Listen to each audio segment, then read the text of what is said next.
গরমের অবস্থা খারাপ, তাই আজকে চলে আসছি হলো ধান ক্ষেতের মধ্যে গোসল করতে। আমাদের আজকে ধান ক্ষেতের মধ্যে গোসল করতে যাওয়া হঠাৎ একটা প্ল্যান হলো। তো চলুন ভিডিওটি শুরু করা যাক। What's beautiful guys, welcome back to my new blog. আজকে আমরা চলে যাচ্ছি হলো আমাদের মুন্সিগঞ্জ টাউন থেকে একটু ভিতরের দিকে, মানে গ্রামের দিকে চলে যাচ্ছি। হঠাৎ করে প্ল্যান হলো যে গরমের অবস্থা খারাপ, তো চলো, মানে বেসিক্যালি ফার্ন বলতেছিল যে চলো ভাই গোসল করে আসি। তো আমি আগে জানতাম যে এখানে একটা পাম্প আছে, দেখি যে পাম্প হলো তিনটা, তো তিনটার মধ্যে দুইটা দেখি যে চালু অবস্থায় আছে আর বাকি একটা অফ করে দিছে। সো মধ্যে আবার দেখি যে আমাদের আগে অনেক পোলাপেন এসে জড়ো হয়ে রয়েছে। সো যাই দেখলাম যে ভালো হইলো, বেশিক্ষণ ওয়েট করতে হয় না, তারা মানে গোসল করে ফেলছে অলরেডি। তো 5 মিনিট ওয়েট করার পর আমরাও নেমে পড়ছি গোসল করার জন্য। গরমের চারদিকে অবস্থা প্রচন্ড খারাপ অবস্থায় চলে গেছে। সো ভাবলাম যে ঘরের মধ্যে এত গরম লাগতেছে, তো চলো বাইরে থেকে ঘুরে আসি। তো এখানে চলে আসলাম বেটার একটা মানে ফিল নেওয়ার জন্য, গ্রামের পরিবেশের মধ্যে, প্লাস হলো ধান ক্ষেত, আর ধান ক্ষেতের মধ্যে আপনার এত সুন্দর একটা পাম্প।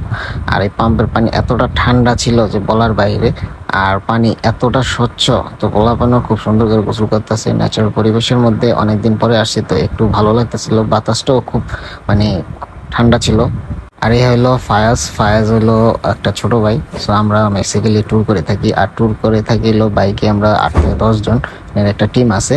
এর মধ্যে আমরা গোসল করতে নেমে পড়ছি। আর ওর দেখেন যে এই যে শুয়ে রয়েছে গোসল করতে, মানে ওই উঠতে চাইতেছে না, পানি এত ঠান্ডা। মানে পরবর্তীতে আমি বুঝলাম যে পানি আসলে অনেক ঠান্ডা, তাই ভাবছি যে এতটা ঠান্ডা হবে না, বাট আমি নামার পর বুঝতে পারছি যে আসলে অনেক ঠান্ডা। গরমের মধ্যে সবচেয়ে বেস্ট একটা মানে প্ল্যান ছিল আজকের এই ডে আউটিংটাতে। তো দেখেন ওর অবস্থা কি, মানে আসলে যে এতটা গরম পড়ছে, মানে তার মধ্যে হলো রৌদ্রের তাপ প্লাস হলো মানে চারিদিকে বাতাস আসে, তাও গরম। তো যাই হোক, আমি নেমে পড়ছি গোসল করার জন্য। মানে